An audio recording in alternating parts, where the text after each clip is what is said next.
Isa ang Pag-asa Island sa mga nasalanta ng Bagyong Karina at Habagat kung saan mahigit 70 pamilya ang naapektuhan.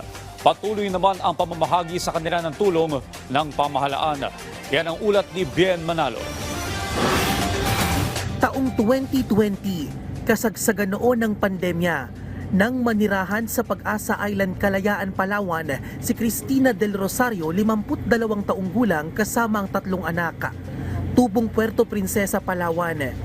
Pero dahil sa kawalan ng mapagkakakitaan at hirap ng buhay sa kanilang lugar, nang ibang bayan siya. Mahirap po kasi doon, mga pawid-pawid lang kami, ganyan, may tindahan maliit. Kulang pa rin po sa mga pangkonsumo. Agricultural staff ngayon si Cristina sa Kalayaan LGU. Gaya ni Cristina, mas pinili rin ng pamilya ni Aprilyn Kuhamco ang manirahan sa Pag-asa Island noong 2019. Agricultural staff din sa munisipyo si Aprilyn. Construction worker naman ang asawa niya. Medyo din po sir, nag-improve din kaysa doon kami sa mainland na wala rin naman pong mapagkakitaan. Sa huling tala, umabot na sa mahigit 300 ang kabuuang populasyon sa Pag-asa Island sa ikalawang quarter ng taon. Mahigit 200 dito ang mga matatanda, habang higit 100 naman ang mga bata.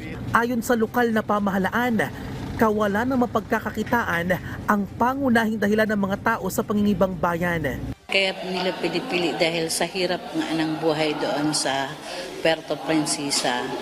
Okay, kung doon kasi sir, magastos, and then karamihan po ay walang mga trabaho. Tumaas ng higit 30% ang populasyon sa isla. Pumalo kasi sa mahigit 300 ang populasyon sa isla noong nakaraang taon at inaasahang lalaki pa ito sa higit 500 bago matapos ang taon. Ayon sa mga residente, bukod sa sagana sa yamang dagat, nakatatanggap sila ng rice subsidy at iba pang tulong mula sa pamahalaan. Karamihan sa mga residente sa Pag-asa Island, mangingisda, construction worker at empleyado ng munisipyo na pawang mga contract of service. Samantala, umabot sa mahigit 70 pamilya o katumbas ng higit 300 individual ang naapektuhan ng paghagupit ng Bagyong Karina at Habagat sa Pag-asa Island. Mahigit 200 food packs ang naipamahagi ng LGU. Patuloy naman ang Bureau of Fisheries and Aquatic Resources sa pagpapaabot ng ayuda sa mga mangingisda.